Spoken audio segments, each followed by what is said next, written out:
What would make you want not to destroy something would be your sense, your appreciation of its beauty. If we start with the world as something beautiful, what do you do with anything beautiful? You fall in love with it. And by falling in love with the world, you want to keep it around. And that's the simplest answer to the problem. What I've been trying to emphasize is what we've lost is the beauty of the world. Normative principles that are kind of hardwired about what we're trying to do to create better human settlements. Or is everything just relative? Like, how do you really judge them? And I recognize that it's not just a matter of taste, it's a matter of being in the world in the right way. Yeah? The role of the architect had always been to do the special building, the palace and the church. So there was this shift into what architects wanted to do or were asked to do. And we started dealing with ordinary environment. And this shift had happened without anybody really talking about it or noticing it. Nobody said, hey, wait a minute, we are now doing things that architects have never done in the past. And maybe we need new ways of working to do that, to be effective.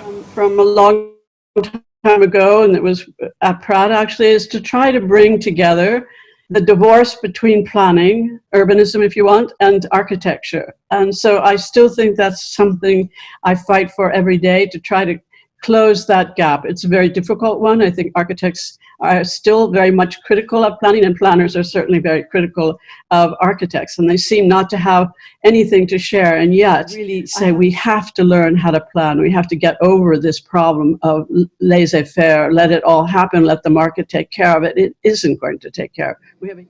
Essentially has virtually no ability to produce that kind of living structure in the world. Living structure which is needed to sustain us and nurture us, and which did exist to some degree in traditional societies and in rural communities and in early urban settlements, has disappeared drastically. Now, of course, that's a debatable matter. Some people would say, what are you talking about? It's all absolutely fine.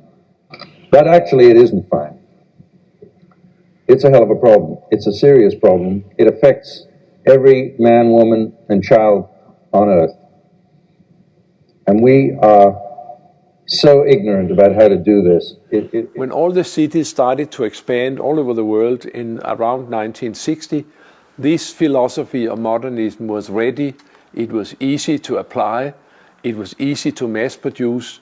You could mechanize housing, whatever. And then it took off in the big way. And if you look closer into this modernistic movement, they were very, very strict in saying that everything in the past must be discarded. The traditional man is dead. Now we have a completely new creature, modern man. So when we came to the 1960s, nothing was really known about what are the criteria for a good city and how can we create a nice city which people would like to live into. And this kind of architecture, which everybody now knows is growing everywhere, is obliterating our cities, but by turning them into places where we don't really want to be. We have to come there to work, but we don't want to remain there when the hours of work are over. And that's part of what uglification is, turning everything into an instrument of some purpose of the individual. Ugliness has come into our world as a kind of inevitable force, a force that seems to squeeze itself into every opening that is available to it. Because we have to do things better than we're doing them. I am suggesting that urban designers and municipalities should not even think about attractive hearts with their pretty colored umbrellas, without also thinking about the indispensable street anatomy required by hearts. And they should not think about the street anatomy without also providing or encouraging easily convertible buildings on those streets, as opportunity to do this arises. This is a practical strategy for dealing with time and change as allies. Let's really learn to think locally, learn to think complexly, learn to look for the information that's not readily grabbable. And I think that learning the effects of architecture and urban design, we're pretty poor on that. So what is the antidote to this? Obviously, the antidote is beauty, and I don't think that we have lost the power to use that antidote